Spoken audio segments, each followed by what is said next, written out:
Itchymoche. I told you I was going to make you another biker video. I still need to get you back out on the road and show you some things, do some things. It's a little more difficult to film though when you're using both hands and both feet out on the highway.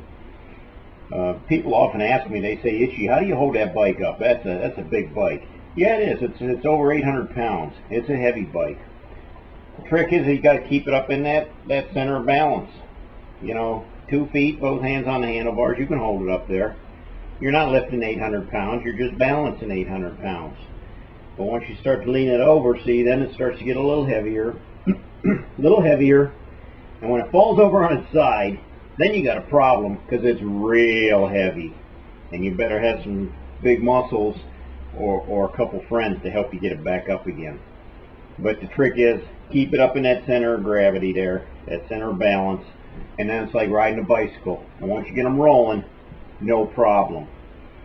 But I named this video Sticking to the Road. And basically it has to deal with traction between the motorcycle and the asphalt. A very important thing. You don't want to lose traction on a motorcycle. You don't want to skid. You don't want to crash. Pay attention to what's between you and that highway. Number one, before you go out on a ride, take a look at them wheels. Take a look at them tires. Make sure everything's in order. Make sure the tires are inflated properly. These ones take about 40 pounds of air pressure. And check the tread. You got to have good tread depth on there. When your tires get bald and smooth, and especially when you can start to see the cords coming through there, you're getting into the danger zone. Do the pre-trip. Take a look at the tires. If they need air, put air in them. Just simple as that. I'll tell you what, if you're going on the road with a soft tire, you're going to have a little more trouble staying in control. Worse yet, if that tire's bald and it blows out on you on the highway, good luck. You better be a pretty darn good rider to keep that thing under control and get it off on the road, on the side of the road. Because chances are, you're going down. In a motor vehicle, you got 4 wheels. When a tire blows out on that, it might ride a little rough. You may have a little bit of trouble steering it, but you can pull it off on the berm. When a tire blows out on a motorcycle, it's a whole different ballgame. Now, there's a lot of people that'll buy these motorcycles, and the first thing they want to do is see how sharp of a corner they can turn at a high rate of speed. Perhaps it's the exhilaration of leaning into that corner, the thrill of seeing how far you can push yourself. I don't know. Those motorcycles are designed to do that on the racetrack, and those racetracks are engineered for that. They're smooth, they're level.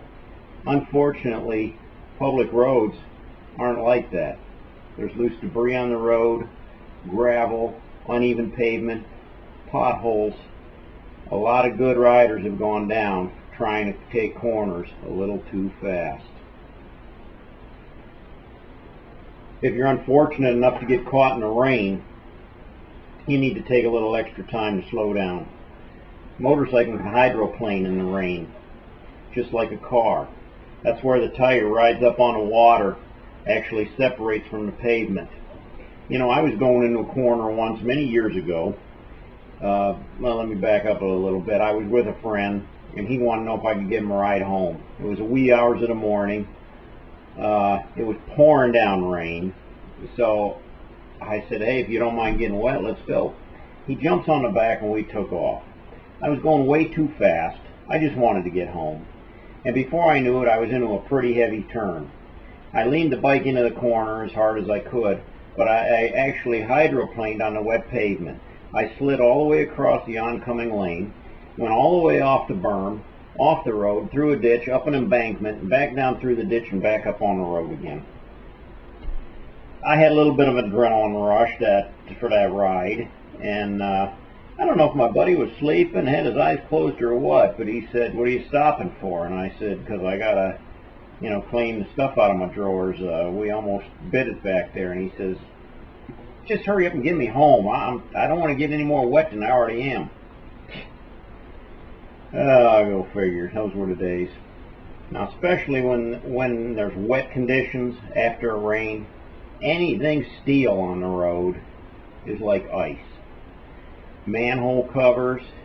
I'm sure you've seen those big iron plates that they use in construction zones.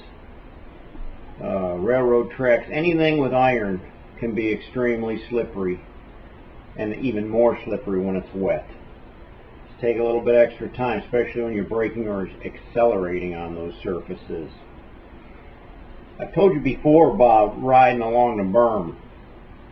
Berms can be very uneven. Loose gravel, potholes, just broken up asphalt. To run into a pothole can do a lot of damage to a motorcycle. I have actually seen where motorcycles have blown out their tires and bent the rims because of running into a pothole. They can be pretty costly to not only the motorcycle, but the rider as well. Be alert. Pay attention to the road ahead of you and look for the smooth pavement. A lot of times when you come into these construction zones, you'll find transitions in the asphalt. You know, the highway will swing over and they'll have you running along the berm. A car doesn't seem to be affected a whole lot. You may feel a little bit of a swerve when you come off of these things, but when you're on a motorcycle and you hit these little transitions, they can really send you off on a different course in a hurry. I noticed some of the motorcycles that have the narrower tread tires tend to follow the lines in the road a little more than some of the bigger cruisers that have a nice wide tire. The wide tires travel on the highway a lot nicer. It's a lot smoother ride, and you don't tend to follow those grooves in the pavement as well. But when you're on a smaller bike and the narrower tires will find those grooves, and you kind of get sucked right into them. And that's a little unnerving, I'm telling you. You know, when you're out riding and having a good time, you always want to pull up on the side of the road and check something out, whether it's the watering hole or an antique store or just pulling into a gas station. Be aware of those transitions from one surface to the next. A lot of parking lots you'll pull into are going to be nothing but gravel, and gravel can be extremely hazardous. Gravel can be slippery. It can be like driving on marbles. A lot of good riders have turned into a parking lot and dropped their bike right down because they find out in a hurry when they try to turn too sharp, the bike slides right out from underneath them. Just slow down, kind of maintain a straight line when you're in the gravel, and you'll do all right. If you're going to turn, slow way down and take it nice and slow. One of the other hazards on the road that I've run into time and time again are uneven railroad bed crossings. Those things can be real nasty. You know, a car, it gives a pretty good wallop when you drive over them, but a motorcycle, it hits you even worse, and it can really throw you out of control.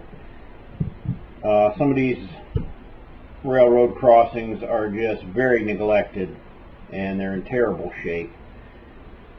I was going a little too fast in an unfamiliar area one day, and I hit one of those railroad tracks, and I about came right off the ground. It hit so hard.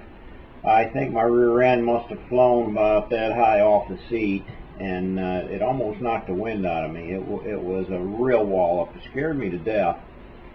I'm a little more leery than railroad crossings now. Well, those are my tips for today. I hope some of them will help you. Be alert, basically. Drive defensively. Ride hard and die free.